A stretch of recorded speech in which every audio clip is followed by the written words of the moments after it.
Lunch break revelation. I never thought a lunch break could unravel my entire life, but there I was, standing in the middle of a bustling office lobby, clutching a homemade sandwich and a surprise visit up my sleeve. I'd planned to brighten his day with an unannounced visit to his work, maybe even sneak into his office for a quick kiss. But I was greeted by a blank stare from the receptionist when I asked for my boyfriend by name. "Who?" she asked, her eyes narrowing with suspicion. After a brief, awkward exchange, she finally said, "Oh, you must mean David," and pointed me towards the elevator. David? That wasn't his name. My heart raced as I rode up, the air in the elevator growing thicker with each floor. Stepping out, I followed the receptionist's directions, my mind spinning with confusion and doubt. I found his office door slightly ajar, laughter spilling out into the hallway. Peeking in, I saw him, or the man I thought I knew, sitting on the edge of a desk, arm casually draped around a woman who was definitely not me. They were surrounded by colleagues, and he was regaling them with a story about a life I didn't recognize.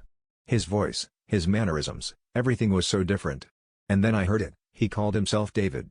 I felt the ground shift beneath me as I realized I was staring at a stranger who wore my boyfriend's face.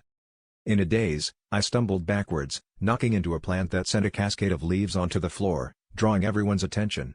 Our eyes met, his widening with shock, then narrowing as if calculating his next move.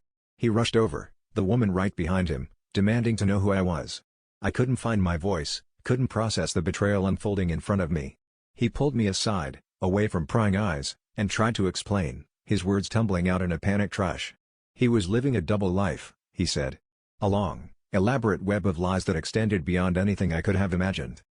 As I stood there, listening to his pathetic excuses, a part of me wanted to lash out, to scream and make a scene.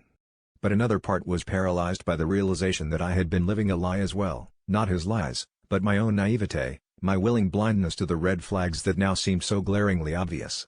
The confrontation that followed was intense, filled with accusations, tears, and an overwhelming sense of betrayal.